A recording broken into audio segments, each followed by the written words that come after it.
Today on the 10 Show, it's opening day and we're looking for a Phillies win. We know we've got a winning recipe in the 10 Show kitchen. Anupy singlet. Something smells really good, Anupy. You're gonna love it. It's split pea soup, but not the green split pea you normally think of. Yellow split pea. Perfect for the spring. We're changing it up. Jillian? Still to come on the 10 Show, Anupy singlet in the kitchen with a perfect crock pot recipe. We'll be right back. Bill, something smells good over there. Can't wait to see what recipes they come up with. It's always an amazing display in that competition. But today we got something easy. Just in case you want to sit back and watch the game, pull out the slow cooker and put this recipe in. Anupy singlet is here with great Indian-inspired recipes that you can achieve at home. Anupy, great to see you once again. Good to see you. Lots of people get hooked on Indian food but have no idea where to start when it comes to cooking it in their own home. Yeah, I'm going to make it so simple. The Indian slow cooker's been out 18 months. It's still one of the best-selling Indian cookbooks on Amazon.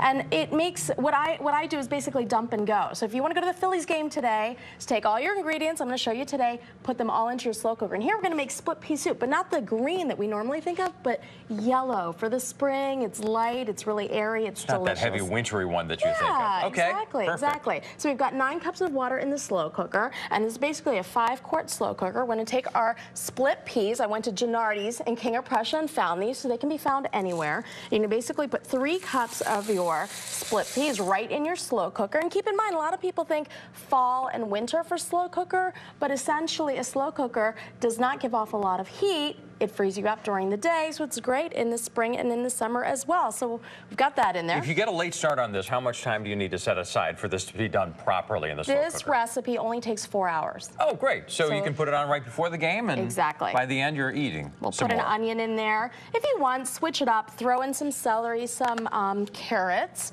And then we're going to basically take a little container from my spice tiffin. We've talked about that before. It's how you hold your spices. This is something you developed for all the myriad of spices that are part of Indian cooking. Yep, 1 tablespoon of salt right in there, and you're basically going to put this on high. That's literally on high. Yeah, we're going to have to chit-chat for the rest of the segment. What do you mean, that's the whole thing? That's the soup? But there's got to be something. What else do you put on the soup? So you basically going to put the lid on there. Where does the lid go? Okay, there we go. We're going to put this on high for 4 hours, okay? After 3.5 hours, though, hold on 1 second, one more step. Take your immersion blender, and you're going to blend it down and get a kind of a creamy consistency. It's going to look like this. So we've got some prepped soup right here, the magic of television. And this is going to be all nice and blended down. And what we're going to do is, just to give it the Indian-inspired taste and flavoring, we're going to char some onions over here. And I put them on medium-high, just basic onions chopped really finely. And we're going to take those and put those right on top. So you get some charred, beautiful onions on top. I thought I smell something, though, beyond those onions. Okay, so beyond is the cumin. So you're going to grab some cumin seeds, which are right over here, sprinkle them into your stovetop pan. It's dry, just like pine nuts. You're going to roast pine nuts. Don't ever leave that stovetop, and let them kind of cook down a little bit. So I'm always afraid that I'm going to burn them.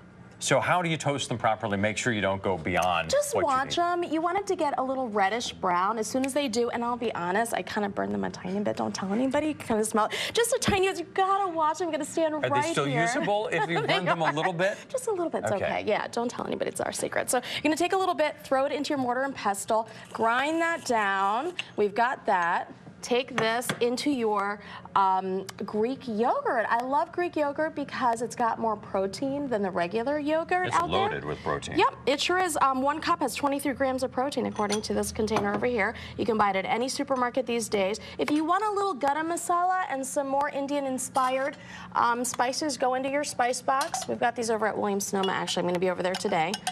Signing books, throw a little bit in there. And that's where you sell your spice box, right? Yes, exactly. And we're going to mix that up. The beauty of Indian spices, and everyone should know this, they're all antioxidants. They've got lots of anti-inflammatory properties. You want to get Indian spices into your day-to-day. So that goes on there, too. That goes right on there. So look how beautiful that is for a post-game treat. That looks give you a great. Spoon over here. Yeah, even if you're not a baseball fan, that looks fantastic. Yeah. And it's really easy to do. It's really delicious. And again, a lot of the recipes in my book are like this, dump and go. Oh, that was fantastic. That was really flavorful.